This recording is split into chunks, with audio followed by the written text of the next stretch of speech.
Assalamualaikum warahmatullahi wabarakatuh. Perkenalkan, nama saya Rida Wahyuni, MPSI. Saya dosen pengampu mata kuliah Psikologi Sosial. Riwayat pendidikan saya S1 Psikologi Universitas Lambung Mangkurat. Kemudian saya melanjutkan lagi S2 Psikologi Universitas Negeri Yogyakarta. Saat ini saya mengikuti sertifikasi dosen tahun 2026. Video ini dibuat sebagai bentuk pernyataan diri dosen unjuk Tridharma Perguruan Tinggi. Mata kuliah Psikologi Sosial adalah mata kuliah wajib untuk semester 2 dengan bobot 2 SKS. Mata kuliah ini bertujuan agar mahasiswa mampu memahami teori dan konsep dasar psikologi sosial pada manusia yang berkaitan erat dengan interaksi pada lingkungan multikultural di masyarakat.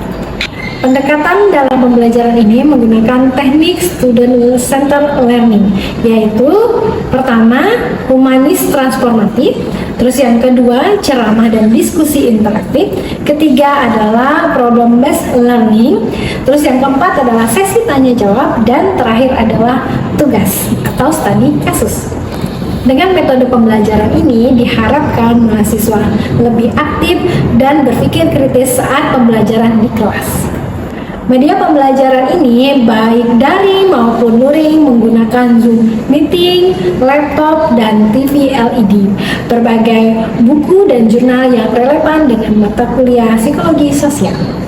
Adapun pelaksanaan dalam pembelajaran mata kuliah psikologi sosial ini berdasarkan RPS OBE. RPS dalam mata kuliah ini mencakup CPL 3, yaitu diharapkan mahasiswa mampu menyimpulkan berdasarkan kemampuan berpikir kritis dalam memahami definisi, teori, dan konsep, khususnya yang berkaitan antara interaksi sosial manusia dengan situasi di sekitarnya dalam konteks keluarga, sekolah, sosial, masyarakat, industri, organisasi, dan lingkungan multikultural. Berikut CPMK dalam mata kuliah ini. Pertama, mahasiswa mampu menjelaskan definisi dan konsep dasar psikologi sosial. Kedua, mahasiswa mampu menjelaskan teori-teori psikologi sosial. Dan ketiga, mahasiswa mampu menganalisis kasus-kasus dalam psikologi sosial. Dalam penilaian mata kuliah ini menggunakan rubrik analitik dan rubrik holistik, mencakup nilai tugas, kuis, proyek afektif, UTS, dan UAS. Referensi utama dalam mata kuliah ini menggunakan 5 buku dan 2 jurnal. Salah satunya adalah jurnal perilaku menolong atau perilaku prososial dalam materi yang saya sampaikan dalam mata kuliah psikologi sosial. Baik, berikut proses pembelajaran mata kuliah psikologi sosial dengan materi perilaku prososial. Mari kita simak. Assalamualaikum warahmatullahi wabarakatuh. Waalaikumsalam warahmatullahi wabarakatuh. Selamat pagi kakak-kakak ganteng dan adik-adik yang cantik, mahasiswa ibu kesayangan ibu. Hari ini kita akan belajar tentang materi perilaku prososial dari mata kuliah psikologi sosial. Hari ini pertemuan ke-7, sebelumnya ada materi tentang ke-6. Ingat nggak apa? Tentang kelompok sosial. Oke, sebelum memulai materi hari ini, mohon berdoa sebelum memulai perkuliahan hari ini. Berdoa sesuai keyakinan masing-masing. Silahkan berdoa.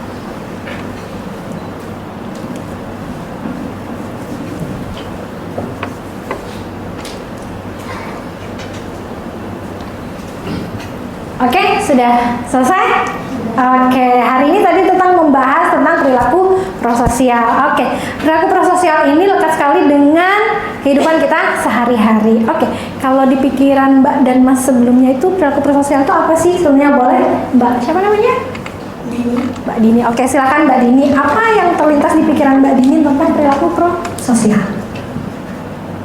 Perilaku prososial itu yang bermanfaat bagi masyarakat. Oke, betul. Saya tepuk tangan untuk Mbak Dini. Jadi perilaku prososial itu pasti bermanfaat untuk orang di sekitar kita. Oke, kalau Mas, siapa Mas yang ganteng ini? Mas Tomo, Bu. Oh, Mas Tomo. Oke, silakan Mas Tomo.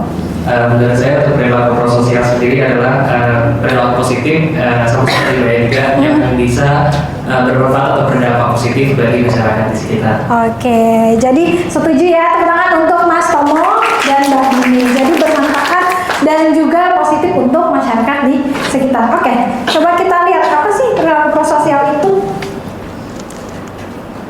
Oke, pengertian perilaku prososial adalah setiap tindakan untuk membantu orang lain terlepas dari motif si penolong. Kira-kira terakhir kali menolong orang lain kapan sih? Ini sudah ya. Oke, kita ke nomor 2. Silakan Mbak, yang mana nih mau menjawab? Terakhir menolong kapan? Kemarin. Oke, silahkan Mbak, siapa namanya? Nafida. Oke, Mbak Nafida, terakhir menolong itu kapan dan apa perilaku menolong tersebut? Kalau terakhir menolong itu kemarin itu ada membuat suatu video Oke. untuk tugas atau untuk konten remaja seperti itu. Oh, oke, jadi membantu tanpa dibayar? Tanpa dibayar. Oh, tanpa dibayar, ikhlas berarti membantu. Oke, terima kasih untuk Mbak. Siapa namanya nih? Mbak Nafida. Oke, ke Mas sebelah sini. Oke, Mas, terakhir kapan? Ini sampai nggak ya? Nggak sampai. Oke, terakhir kapan menolong? Tadi pagi Oh, tadi pagi. Apa Mas? membantu keluarga ke kebun untuk manen tanaman di kebun. Oh, Masya Allah. Tepuk tangan untuk Mas siapa namanya? Mas Anta. Oke, membantu keluarga untuk memanen tanaman di kebun. Jadi lekat ya. Siapa yang nggak mau menolong? Ada nggak? Oke, kalau misalnya contoh, ada anak kecil yang mau menyeberang terus tidak ada orang tuanya atau orang tuanya saat itu lagi ada kesibukan gitu, terus teman-teman mau nolong nggak? Oke, apa yang di pikiran teman-teman? Kenapa mau menolong anak kecil tersebut? Khawatir. Oh, khawatir. Oke, pertama khawatir, terus kedua apa lagi? Oke, kasihan. Coba misalnya diposisikan diri kita juga masih anak kecil juga, jadi bingung gimana sih caranya menyeberang. Oke, sudah ada terpatri di pikiran kalian tentang perilaku menolong. Artinya lekat di sekitar kita. Oke. Oke, ini ada beberapa aspek dari perilaku prososial. Jadi pertama itu adalah persahabatan, kesediaan untuk menjalin hubungan dan perasaan dengan orang lain. Kira-kira yang paling dekat dengan teman-teman siapa ya? Pasti punya teman dekat. Iya kan ya? Oke, di sini ada yang tinggalnya ngekos? Ada juga yang mengkos. Misalnya seperti ini, Mas, terakhir kapan menolong teman satu kos? Tadi pagi. Oh ya, oke, silakan. Apa perilaku menolongnya? Tadi antar dia ke kampusnya dia. Oke, antar dia ke kampusnya. Kenapa jadi mau menolong teman tersebut? Karena kayak dia minta tolong juga kan. Oke. Kalau baru ya udah saya bantu juga. Tadi bantu juga. Jadi persahabatan di sini adalah kita merasa berteman dan merasa kita juga bagian dari kehidupannya dia. Merasa bersahabat nggak? Sahabat. Oh iya, sahabat cewek atau cowok? Cowok. Oh, cowok. Kirain tadi cewek. Oke. Jadi kalau kita merasa menolong, kita tuh sebenarnya kalau dalam Islam itu saudara sekemanusiaan ya. Apapun agamanya kita harus saling tolong menolong. Sebenarnya ketika kita menolong itu tidak untuk orang lain, tapi untuk diri kita sendiri. Kenapa? Kira-kira kenapa jadi menolong itu untuk diri kita sendiri? Kenapa? Mbak boleh? Mbak siapa namanya? Hanin. Mbak Hanin? Iya. Oke, silakan Mbak Hanin. Mungkin ada aspek seperti self reassurance kalau Hmm. kita punya kemampuan untuk bermanfaat ke orang lain. Oke, jadi ada merasa bermakna ketika kita mampu bermanfaat untuk orang lain. Oke, kira-kira apa bedanya kalau dimanfaatkan orang lain? Apa ya?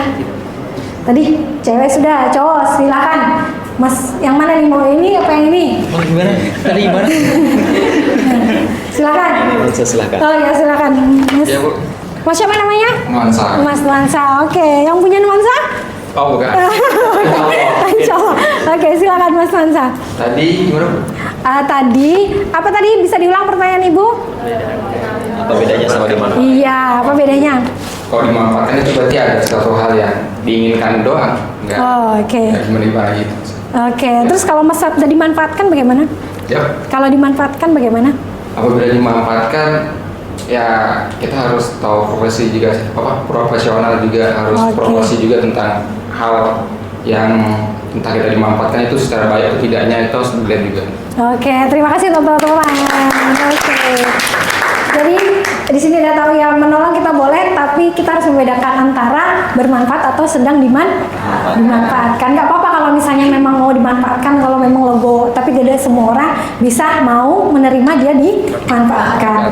Oke, terus yang kedua adalah kerjasama. Kira-kira tadi ke kasus anak yang menyeberang tersebut, kalau tidak ada kerjasama, mungkin nggak terjadi penyeberangan yang aman dan terkendali? Kira-kira?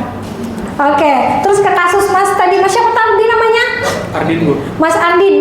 Kalau tidak ada kerjasama, mungkin nggak temannya sampai ke kampus tadi? Oke, jadi ketika menolong berarti kita harus ada kerjasama. Oke, sekarang kita ke nomor 3, berderma, berarti berbagi secara sukarela. Siapa yang terakhir menyumbangkan dananya untuk orang lain? Ini boleh ke sebelah sini. Oke, silakan Mbak. Ini sampai nggak ya? Coba ya. Ini sampai nggak? Sampai, silakan. Oke, silakan. Nama saya Nawa Ibu Izin. Nawa. Oke, silakan Mbak Nawa.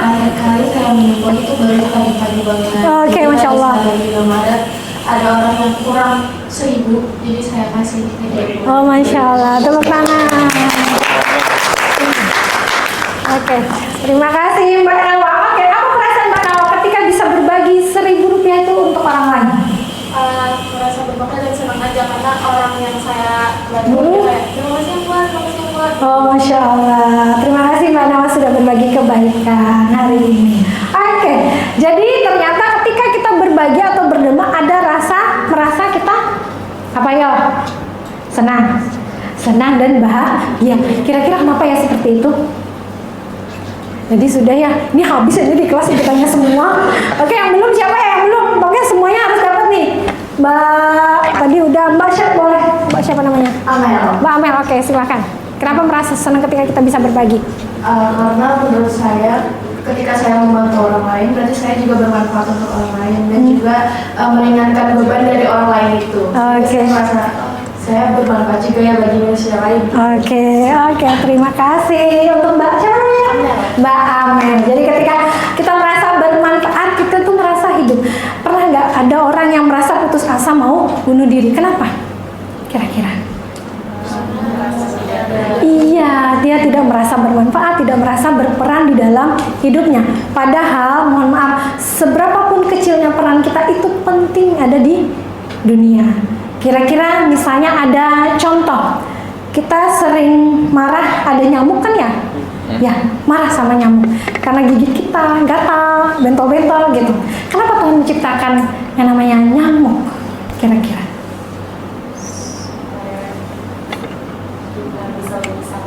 Oke, supaya kita lebih sabar. Terus kedua apa lagi? Kira-kira?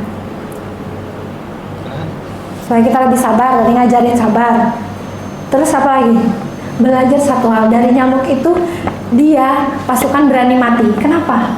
Kalau dia tertangkap dia pasti mati. Dia artinya di situ kita bisa belajar berjuang sekuat tenaga sampai titik darah penghabisan kita. Berarti seperti itu juga tentang perilaku menolong. Perilaku menolong berkaitan dengan kita bisa bermanfaat terhadap orang lain, sehingga orang yang suka menolong itu biasanya panjang umur. Panjang umur itu bukan berarti umur itu kan sudah ditentukan, tapi panjang umur dalam artinya umurnya bermanfaat untuk orang lain dan dirinya sendiri. Oke, terakhir adalah kemampuan untuk memberi pertolongan kepada orang lain. Merasa begini, kalau misalnya kita kita lagi contohnya tidak semua orang itu bisa berenang misalnya. Terus ada teman yang tenggelam. Kira-kira apa yang dilakukan oleh orang yang bisa berenang dan tidak bisa berenang?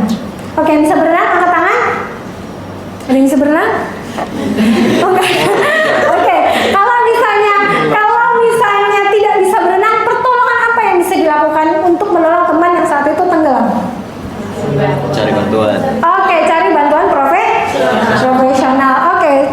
Lagi kembali misalnya dalam psikologi, ada teman yang depresi, tapi kita bukan psikolog ataupun konselor. Kira-kira apa bantuan yang bisa kalian berikan kepada teman tersebut?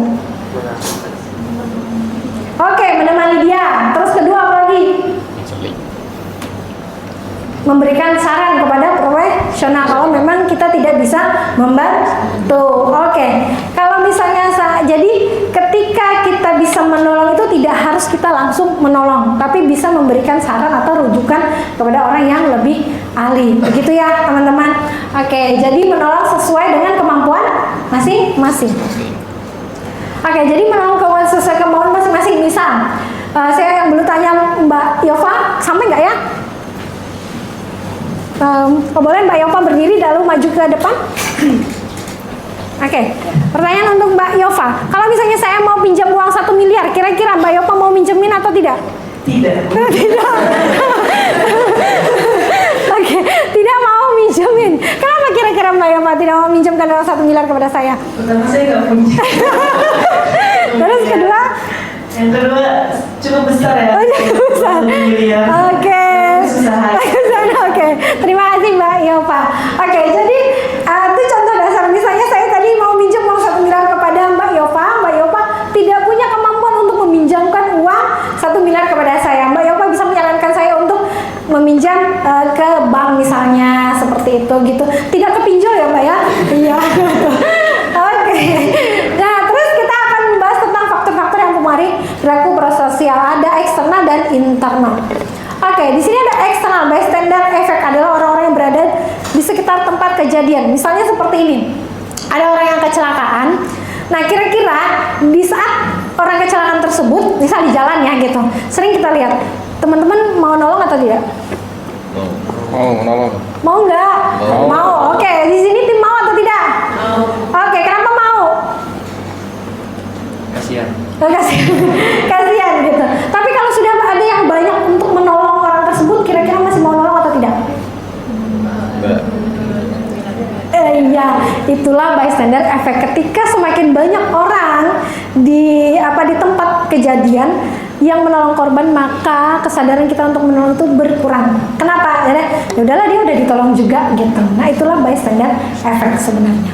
Oke, terus ada daya tarik si korban. Misalnya ada kesamaan nasib dengan si korban. Ada daya tarik si korban itu, kita merasa bahwa kita satu kelas loh, kita harus bertanggung jawab untuk menolong satu sama lain. Begitu, ada yang disebut ada in group dan out group biasanya seperti itu. Terus ada role model, dapat mendorong seseorang untuk menolong. Seperti ini, misalnya saya ngajarin anak saya itu bersedekah. Dia setiap kali ngeliat, mohon maaf, orang yang mungkin kekurangan atau dia selalu minta ke saya untuk mama ngasih uang gitu. Bukan dia minta itu dikasih lagi ke orang tersebut gitu, karena saya mengajarkan untuk berbagi. Berapa Mak? Oh iya, oke. Oke, di sini ada, langsung aja Ibu bacakan secara singkat. Di sini ada faktor internal, yaitu suasana hati. Kalau Ibu lagi marah terus ada orang yang mau minta tolong, tolong aku Bang, misalnya gitu. Saya nggak mau lagi nolong karena saya lagi sedih misalnya gitu. Atau Mas lagi misalnya jengkel sama pacarnya, Mas Nuansa, kira-kira saya minta tolong gimana? Ya. Karena saat itu lagi moodnya nggak baik gitu misalnya. Terus ada sifat seseorang, jadi orang yang pemaaf itu biasanya sering menolong gitu. Kenapa? Karena dia tuh jarang dendam dengan orang lain. Oke, terus nomor 3 adalah tempat tinggal, di mana kita tinggal. Misalnya mungkin ini dari contoh perkotaan dan pedesaan. Di pedesaan itu kalau ada satu acara pasti rembukan semuanya banyak gitu kan ya. Kalau di kota itu biasanya kalau acara ya catering aja lah gitu ya. Itu juga mempengaruhi. Terus yang terakhir adalah jenis kelamin. Kalau laki-laki itu biasanya situasi yang darurat, misalnya menolong kayak orang-orang kebakaran itu biasanya kan relawannya laki-laki. Nah, kalau misalnya yang membantu untuk merawat orang-orang lansia, misalnya di panti jompo, itu biasanya banyaknya adalah perempuan. Kayak kita langsung nonton video aja kalau begitu.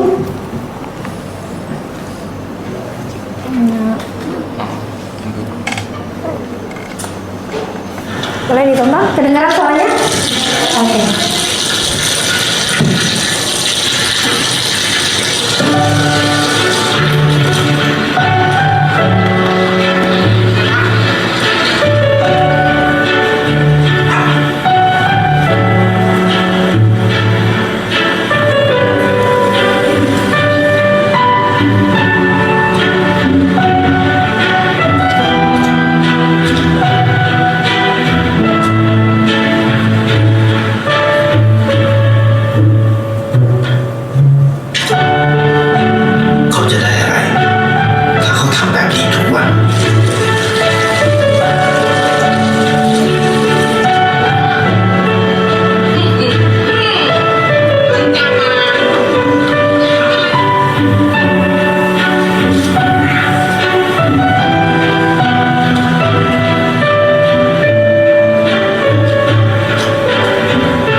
เสียงที่มากขึ้น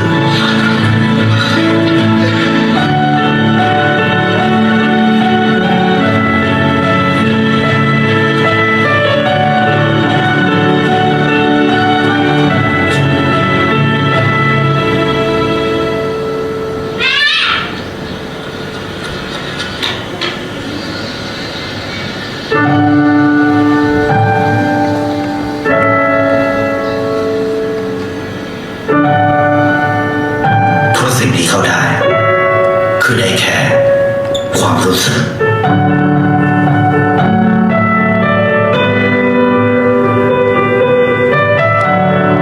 ได้เห็นความสุข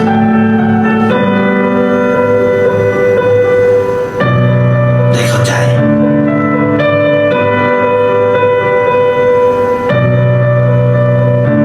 ได้ความรัก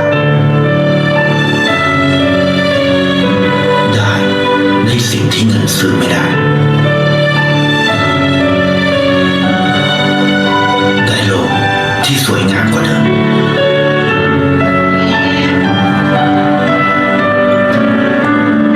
ในชีวิตคุณอะไรคือสิ่งที่คุณต้องการมากที่สุด Oke, sudah selesai. Ada yang nangis? Oke, apa yang Mbak dan Mas rasakan ketika menonton video tersebut? Yang belum, boleh Mbak ini sampai nggak ya? Boleh? Iya, silakan. Oke, sebelumnya perkenalkan nama saya Stefani. Oke, Mbak Stefani. Setelah nonton video tadi sudah saya kata kayak ternyata dari hal kecil itu bisa berdampak besar buat orang lain. Oke, dari hal kecil bisa berdampak untuk orang lain. Oke, Masnya yang belum saya tanya, Mas yang di ujung. Oke, boleh Mas ke sini karena belum sampai talinya. Oke, silakan Mas. Perkenalkan sebelumnya nama saya Afdal, Ibu. Afdal. Oke, saya Mas Afdal. Yang saya rasakan selama menonton video tersebut, saya merasa ikutan senang, Ibu. Meskipun saya bukan orang yang baru, tapi entah kenapa saya merasakan emosi yang sama. Oke, emosi yang sama. Terima kasih ya, tepuk tangan untuk Mas Afdal dan Mbak Stefani. Jadi yang bisa kita ambil adalah merasa senang ketika menolong. Berarti menolong itu tidak merugikan kita sama sekali. Jadi dalam penelitian itu kalau kita melakukan pertolongan terhadap orang lain, hormon serotonin kita itu rilis. Artinya hormon ketenangan untuk diri kita.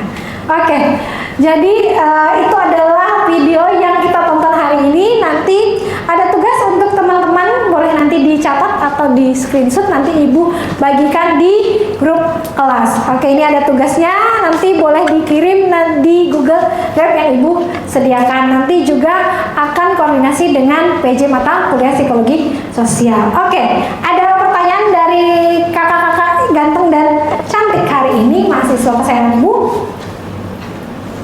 Oke, satu atau dua pertanyaan dari Mas dan dari Mbak, boleh?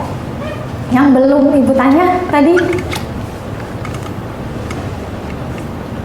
Ada yang mau bertanya? Atau Ibu yang mau bertanya? Atau Ibu yang bertanya? Boleh. Saya yang bertanya? Atau ada yang mau bertanya? Gimana? Oke, ada pertanyaan dari Ibu saja kalau begitu. Pertanyaannya, apa faktor eksternal yang Ibu jelaskan tadi? Salah satunya saja. Bystander effect, Bu. Oh, bystander effect. Oke, melekat banget ya bystander effect. Oke, kalau faktor internal, silakan yang Mbak. Oke, suasana hati. Oke, sudah cukup, sudah dimengerti materi hari ini. Terima kasih. Sebelum kita menutup perkuliahan hari ini, mari kita juga berdoa. Oke, terima kasih teman-teman. Saya akhiri. Assalamualaikum warahmatullahi wabarakatuh. Sampai jumpa minggu depan ya teman-teman. Oke, semangat belajar teman-teman. Ya, oke. Ya, terima kasih ya. Tadi cuplikan pembelajaran mata kuliah psikologi sosial materi perilaku prososial pada pertemuan 7. Saya ucapkan terima kasih banyak kepada Kamrestek atas kesempatan yang telah diberikan. Saya juga mengucapkan terima kasih banyak kepada pimpinan umum, kolega dosen, dan mahasiswa yang terlibat dalam proses pembelajaran ini. Assalamualaikum warahmatullahi wabarakatuh.